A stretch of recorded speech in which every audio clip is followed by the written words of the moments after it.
2029 अभी बहुत दूर, लेकिन फिर भी पीट रहे ड्रामा। केंद्र सरकार ने 19 सितंबर 2023 को नए संसद भवन में पहला विधेयक महिला आरक्षण बिल संबंधी पेश कर दिया।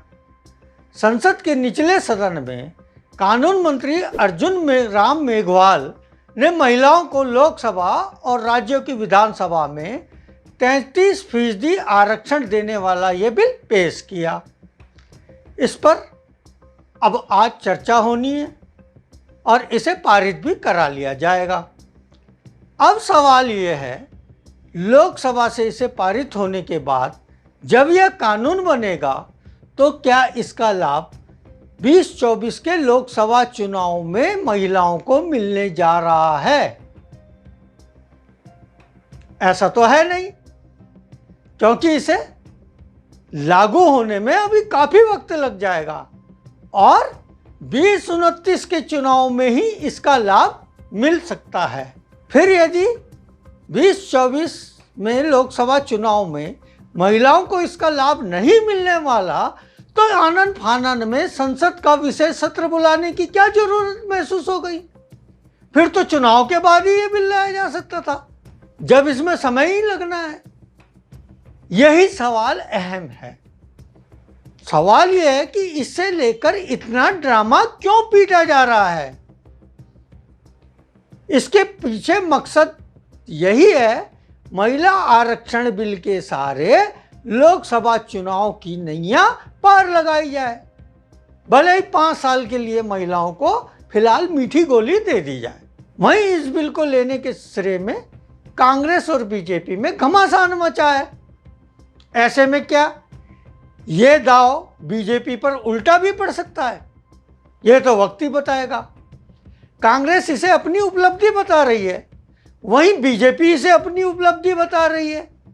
सच्चाई यह है, जब भी कांग्रेस ने महिला आरक्षण बिल को लागू करने की पोस्ट शेयर की या इसे लागू करने की बात की तो उसका मजाक ही उड़ाया गया। पत्रकार मोहम्मद जुबैर ने बीजेपी की आईटी सेल के प्रमुख अमित मालवीय की ऐसी कई पुरानी पोस्ट शेयर की है जिसमें महिला आरक्षण बिल को लेकर कांग्रेस का मजाक उड़ाया गया और साथ ही इस बिल का विरोध किया गया। अब तो बीजेपी इसका समर्थन कर रही है, हालांकि पहले भी बीजेपी ने इसका समर्थन किया था। पत्रकार मोहम्मद जुबैर ने बीजेपी के आईटी सेल प्रमुख अमित मालवीय के वे सारे ट्वीट के स्क्रीनशॉट एक्स हैंडल में शेयर किए हैं जिनमें उन्होंने महिला आरक्षण बिल को लेकर विरोध किया, साथ ही सोनिया और राहुल गांधी पर हमले किए। कई ट्वीट में तो उन्होंने राहुल गांधी को पप्पू तक लिखा। साथ ही 12 गैस सिलेंडर और महिला आरक्षण बिल को लेकर कांग्रेस की खिल्ली उड़ाई। वहीं साल 2010 में जब महिला आरक्षण बिल को लेकर चर्चा हो रही थी, उस वक्त भारतीय जनता पार्टी ने विधेयक का समर्थन किया था, लेकिन वर्तमान में यूपी सरकार के मुख्यमंत्री योगी आदित्यनाथ उस वक्त इसके खिलाफ थे। अंग्रेजी वेबसाइट टाइम्स ऑफ इंडिया में छपी खबर के मुताबिक योगी आदित्यनाथ के संगठन हिंदू युवा वाहिनी के मुखपत्र हिंदवी में उनका लेख छपा था। इसमें उन्होंने शास्त्रों का हवाला देकर महिलाओं का तो महिमा मंडन किया, लेकिन संसद में 33% आरक्षण का विरोध करते हुए लिखा था, संवैधानिक स्थिति एवं कानूनी दर्जा पाने के कारण आरक्षण का प्रत्यक्ष विरोध भले ही दब गया हो, लेकिन आरक्षण के कारण योग्यता के अवसर से वंचित वर्गों और लोगों के मस्तिष्क में व्यापक असंतोष तो है ही। ऐसी स्थिति में पहले से पड़ी दरार और चौड़ी ना हो और ना ही कोई दूसरी दरार पैदा हो जाए, यह हमारी कोशिश होनी चाहिए। जब सभी सांसद पुराने संसद भवन से विदाई लेने जा रहे थे, तभी प्रवेश द्वार पर पत्रकारों ने सोनिया गांधी से महिला आरक्षण बिल को लेकर सवाल किया। इस सवाल पर सोनिया गांधी ने कहा इट्स आवर्स, अपना है।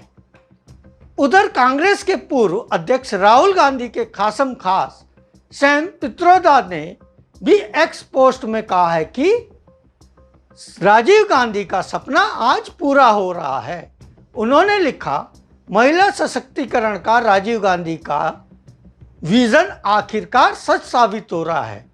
सोनिया गांधी समेत कई नेताओं ने संसद और सार्वजनिक तौर पर इस महत्वपूर्ण विधेयक पर चर्चा की, बहस मुबाहिसों में भाग लिया और इसका मसौदा तैयार किया, जिसे आज स्थान मिल गया है। बधाइयाँ। उधर गुजरात के बडगाम से कांग्रेस विधायक जिग्नेश मेवानी ने भी राहुल गांधी के पुराने पोस्ट को रीपोस्ट किया। इसमें उन्होंने लिखा कि राहुल गांधी ने तो बस पहले यह कहा था। मेवानी ने वुमेन रिजर्वेशन बिल के साथ लिखा, इसका लंबे समय से इंतजार था। अगर यह होता है तो हम सबको इसको खुले दिल से स्वीकार करना चाहिए। इस समय आप देख रहे हैं लोक साक्ष्य वेब न्यूज पोर्टल का यूट्यूब चैनल। इसे कृपया लाइक करना और सब्सक्राइब करना ना भूलें। साथ ही वीडियो को पूरी भी देखें। वहीं कांग्रेस नेता अधीर रंजन चौधरी जब लोकसभा में बता रहे थे कि 1989 में प्रधानमंत्री राजीव गांधी की सरकार ने निकाय चुनाव में महिलाओं के लिए 1/3 आरक्षण की व्यवस्था की थी। उसके बाद कई कांग्रेसी सरकारों ने महिला आरक्षण की दिशा में प्रयास किए।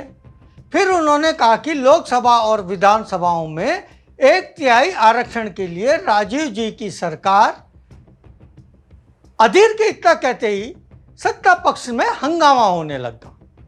सदन शांत होते ही अधीर ने कहा, राजीव जी की सरकार, नरसिम्हा राव की सरकार, फिर डॉक्टर मनमोहन सिंह की सरकार, अलग अलग समय पर अलग अलग सरकारों ने अपनी हैसियत के अनुसार इस बिल को पास कराने का प्रयास किया। कभी राज्यसभा में पास होता था, लोकसभा में नहीं होता था। कभी लोकसभा में पास होता था तो राज्यसभा में गिर जाता था। अधीर ने आगे दावा किया, डॉक्टर मनमोहन जी की सरकार में राज्यसभा में जो बिल आया वो आज तक जीवित है, राज्यसभा में पास हुआ है। हमारी कांग्रेस कार्य समिति की बैठक में जो प्रस्ताव हुआ है उसमें यह बात की गई है। इस पर गृह मंत्री अमित शाह ने कहा, अधीर रंजन चौधरी ने तथ्यात्मक रूप से गलत दावा किया है। उन्होंने कहा पुराना बिल अभी भी जीवित है या तथ्यात्मक रूप से गलत है। अगर अधीर जी के पास कोई डॉक्यूमेंट हैं जो उनके दावे को प्रमाणित करे तो उन्हें संसद पटल पर रखना चाहिए। अमित शाह ने कहा, अधीर जी ने यह भी कहा कि राजीव गांधी के समय महिला आरक्षण का विधेयक लोकसभा में भी पेश हुआ था। यह पूरी तरह से गलत है, यह कभी नहीं हुआ। उन्होंने कहा लोकसभा में जो बिल पारित होता है, अगर राज्यसभा उसे पारित नहीं करती और लोकसभा का कार्यकाल समाप्त हो जाता है तो वह बिल अपने आप लैप्स हो जाता है। अगर उनके पास अलग जानकारी है तो सदन के पटल पर रखना चाहिए। यह तो होगी बिल को लेकर लड़ाई। महिला आरक्षण बिल वर्ष 1996 से ही अधर पर लटका हुआ है। उस समय एच.डी. देवेगौड़ा की सरकार ने 12 सितंबर 1996 को इस बिल को संसद में पेश किया था, लेकिन यह पारित नहीं हो सका। यह बिल 81वें संविधान संशोधक विधेयक के रूप में पेश हुआ था। बिल में संसद और राज्यों की विधानसभाओं में महिलाओं को 33% आरक्षण का प्रस्ताव था। इस 33% आरक्षण के भीतर ही अनुसूचित जाति एससी, अनुसूचित जनजाति एसटी के लिए उप आरक्षण का प्रावधान था, लेकिन अन्य पिछड़ा वर्ग के लिए आरक्षण का प्रावधान नहीं था। अटल बिहारी वाजपेयी की सरकार ने 1988 में लोकसभा में फिर से महिला आरक्षण बिल पेश किया था। कई दलों के सहयोग से चल रही वाजपेयी सरकार को इसे लेकर विरोध का सामना करना पड़ा। वाजपेयी सरकार ने इसे 1999, 2002, 2003, 2004 में भी पारित कराने की कोशिश की, लेकिन सफल नहीं हुई। बीजेपी सरकार के जाने के बाद कांग्रेस के नेतृत्व में यूपीए सरकार सत्ता में आई और डॉक्टर मनमोहन सिंह प्रधानमंत्री बने।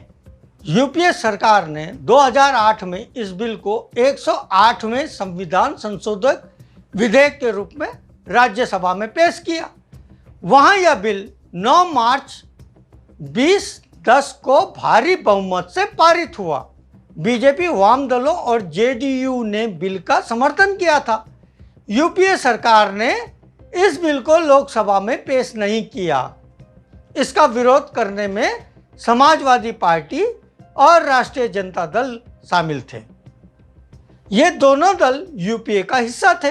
कांग्रेस को डर था अगर बिल को लोकसभा में पेश किया तो उसकी सरकार खतरे में पड़ सकती है। साल 2014 में लोकसभा भंग होने के साथ यह बिल अपने आप खत्म हो गया, लेकिन राज्यसभा स्थायी सदन है, इसलिए यह बिल अभी भी जिंदा है। अब इसे लोकसभा में नए सिरे से पेश किया गया है। अगर यह बिल पास हो जाता है, जैसा होना भी है, तो राष्ट्रपति की मंजूरी के बाद यह कानून बन जाएगा। अगर यह बिल कानून बन जाता है, तब भी 2024 के चुनाव में महिलाओं को 33% आरक्षण नहीं मिलेगा। साथ ही 2024 की लोकसभा में हर तीसरी महिला सांसद होने का सपना अभी दूर है। इसलिए अगले 5 साल और इंतजार करना पड़ेगा। महिला आरक्षण विधेयक को लोकसभा चुनाव 2024 में लागू कराना मुश्किल है। संसद में पारित होने के बाद महिला आरक्षण बिल को कम से कम 50% विधानसभाओं में पारित कराना होगा। वहीं 2026 के बाद परिसीमन का काम भी होना है। दुर्भाग्य यह है, हर 10 साल में होने वाली जनगणना वर्ष 2021 में होती थी। जी समूह में शामिल सारे देश जनगणना करा चुके हैं, लेकिन भारत अभी इसमें पिछड़ा हुआ है। ऐसे में कानून बनने पर भी महिला आरक्षण विधेयक परिसीमन के बाद ही लागू किया जा सकता है, साथ ही जनगणना के बाद ही लागू होगा। ऐसे में महिला आरक्षण का लाभ लोकसभा चुनाव 2029 में ही मिल सकेगा। वहीं यह भी कहा जा रहा है कि साल 1996 में जब यह विधेयक पेश किया गया था, तो इसके प्रस्ताव में स्पष्ट तौर पर लिखा था इसे सिर्फ 15 साल के लिए लागू किया जाएगा। इसके बाद इसके लिए फिर से विधेयक लाकर संसद के दोनों सदनों में पारित कराना होगा।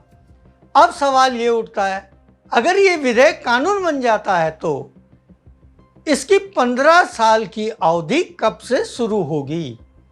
कानून विशेषज्ञों के मुताबिक महिला आरक्षण की 15 साल की अवधि लोकसभा में इसे लागू होने के बाद से ही शुरू होगी। अगर ये 2029 में लागू होता है तो ये 2044 तक ही लागू रहेगा। इसके बाद दोबारा विधेयक संसद में लाना जरूरी होगा। ऐसे में सवाल उठता है, जब अभी इस बिल को लागू करने में 5 साल से ज़्यादा समय लग जाएगा, इसका लाभ वर्ष 2024 के चुनाव में नहीं मिलने वाला है, तो फिर संसद का विशेष सत्र लाकर इसे बड़ा इवेंट दिखाकर इसे महिमा मंडित करने की जरूरत सरकार को आखिर क्यों पड़ी? जवाब आप भी जानते हैं, वर्ष 24 के लोकसभा चुनाव। यानी कि किसी मरीज को दवा की जरूरत हो और उसे बताया जाए दवा तो आ गई है, लेकिन तुम्हें 5 साल बाद दी जाएगी। यही तो हो रहा है। वर्तमान में ना जीकर हम भविष्य में जी रहे हैं, और वो दिन देखने के लिए ना जाने कितने लोग इस दुनिया में रहेंगे या नहीं। धन्यवाद। मैं भानु बनवाल। साथियों, सच का साथ देने के लिए हमारे YouTube चैनल को सब्सक्राइब कीजिए और लाइक कीजिए। नोटिफिकेशन के लिए घंटी वाला बटन दबाइए। साथ ही हमारे वेब न्यूज़ पोर्टल की खबरें पढ़िए, फेसबुक पेज और ट्विटर अकाउंट से जुड़िए और इसे शेयर भी कीजिए। इसके लिंक नीचे दिए गए हैं। धन्यवाद। मैं भानु बंगवाल।